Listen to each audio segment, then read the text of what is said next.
എന്താണ് പറയേണ്ടത് എന്നുള്ളതാണ് ഏറ്റവും വലിയൊരു സങ്കടം.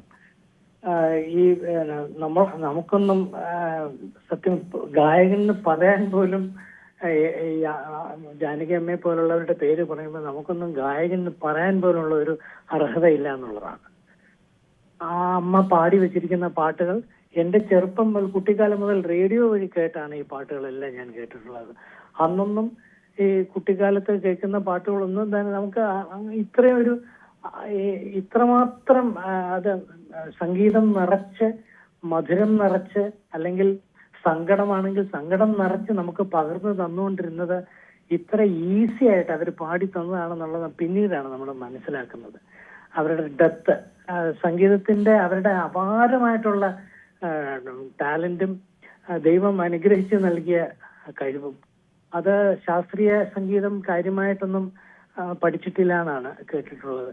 അപ്പൊ ഇതിലൊന്നും കാര്യമില്ല എന്നുള്ള തരത്തിൽ നമ്മളെ കൊണ്ടെത്തിക്കുകയാണ് ജാനകി അമ്മയെ പോലുള്ള സംഗീതജ്ഞർ. ശിങ്കാലവേലനെ എന്നുള്ള പാട്ട് തന്നെ ആദ്യത്തെ എന്റെ കുട്ടിക്കാലത്ത് കേട്ടിട്ടുള്ള ഒരു പാട്ടാണ്. അതാണ് ഞാൻ നേരത്തെ സൂചിപ്പിച്ചത്. ഇതിനകത്ത് ഇത്രമാത്രം കാര്യങ്ങൾ നിറച്ചു വെച്ചാണ് അമ്മ നമുക്ക് പകർന്നു തന്നതെന്ന് പിന്നീടുള്ള കാലങ്ങളിലാണ് നമ്മൾ മനസ്സിലാക്കുന്നത്. അതൊക്കെ ഒന്ന് തിരിച്ചൊന്ന് പാടാൻ ഇപ്പൊ പോലും നമുക്ക് അതൊന്ന് തിരിച്ചു പാടാനുള്ള ഒരു കഴിവില്ല എന്നുള്ളതാണ്. അത്രമാത്രമാണ് അവർ ഇൻവോൾവ് ചെയ്ത് വളരെ ഈസി ആയിട്ട് നമുക്ക് പാടി പകർന്നു തന്നത്. അതുകൊണ്ട് തന്നെയാണല്ലോ ഈ ഇത്രയും വർഷങ്ങൾക്ക് മുമ്പ് പാടിയ ഓരോ പാട്ട് ഇന്നും ജനങ്ങളുടെ മനസ്സിൽ നിറഞ്ഞു നിൽക്കുന്നത്.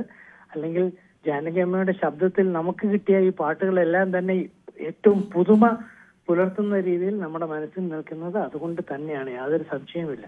അതുപോലെ ഒരു പാട്ടുകാരി ഇനി ഉണ്ടാകുമോ എന്ന് ചോദിച്ചാൽ നമുക്കൊന്നും ഒരു വ്യക്തതയുമില്ല. ശരിക്കും വലിയ ഈ നഷ്ടം എന്നൊക്കെ പറയുന്നത് ഇതാണ്. ഇനി അങ്ങനെ ഒരു സംഗീതജ്ഞ തന്നെ ഉണ്ടാകുമോ? നമ്മൾ എത്ര വർഷം കാത്തിരിക്കണം എന്നുള്ളതാണ്. അതിമനോഹരമായിട്ടാണ് ഓരോ പാട്ടും. ഇപ്പൊ നോക്കൂ, ഏത് തരത്തിലുള്ള പാട്ടും ജാനകി അമ്മ വളരെ ഈസി ആയിട്ട് പാടിത്തരും. എത്ര കോംപ്ലിക്കേറ്റഡ് ആയിട്ടുള്ള ശാസ്ത്രീയമായി ബേസ് ഉള്ള പാട്ട് എത്ര കോംപ്ലിക്കേറ്റഡ് ആണെങ്കിലും, അല്ലെങ്കിൽ മെലഡി ആണെങ്കിലായിക്കോട്ടെ, അല്ലെങ്കിൽ ഈ തമാശ പാട്ടുകൾ, ഈ കുട്ടികളുമായിട്ട് അത്തരത്തിലുള്ള പാട്ടുകളായിക്കോട്ടെ, ആ എക്സ്പ്രഷനൊക്കെ ഇട്ട് അതിമനോഹരമായിട്ട് ഇതെല്ലാം കൈകാര്യം ചെയ്യുന്ന മറ്റൊരു ഗായിക ഉണ്ടോ എന്ന് ചോദിച്ചാൽ സംശയമാണ് നമുക്ക്. അപ്പൊ ഇങ്ങനെ പറയാൻ തുടങ്ങിയാൽ നമുക്ക് വാക്കുകളില്ല. ശരിക്കും വലിയൊരു സങ്കടമാണ് മനസ്സിൽ ഈ സമയത്ത്. എന്തായാലും നമ്മുടെ മനുഷ്യരെല്ലാം തന്നെ ഒരിക്കൽ കടന്നു പോയേ പറ്റുള്ളൂ. പക്ഷെ ഇത് അങ്ങനെയല്ല. നമുക്കിപ്പോ അമ്മ തന്നു വെച്ച പാട്ടുകൾ മാത്രം തന്നെ മതി.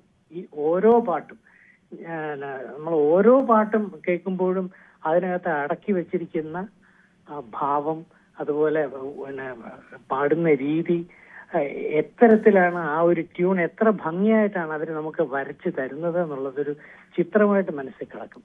അപ്പൊ ഇങ്ങനെ പറയാൻ തുടങ്ങിയാൽ ഒരുപാട് നമ്മൾ അമ്മയെക്കുറിച്ച് പറയേണ്ടി വരും. എനിക്ക് 1-2 പ്രാവശ്യമേ എനിക്ക് നേരിട്ട് കാണാനും പാട്ട് ആസ്വദിക്കാനുമുള്ള ഭാഗ്യം ഉണ്ടായിട്ടുള്ളൂ. അതൊക്കെ ഉള്ളൂ എന്റെ മനസ്സിലുള്ള ഓർമ്മകൾ.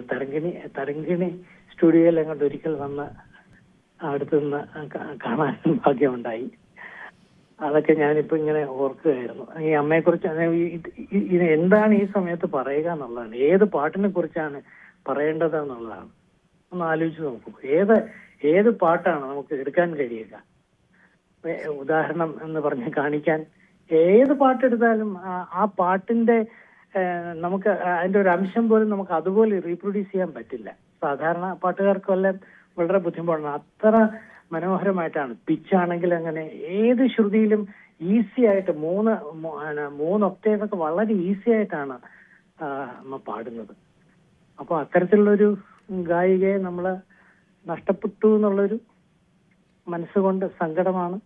പിന്നെ അമ്മയുടെ പാട്ടുകൾ ഇപ്പോഴും നമുക്ക് എല്ലാവർക്കും കേൾക്കാൻ പറ്റുന്നുണ്ടല്ലോ എന്നുള്ളൊരു ആശ്വാസമാണ്. തീർച്ചയായും ആ സംഗീതം ബാക്കിയാക്കിയാണ് ജാനകി അമ്മ വിട പറയുന്നത്.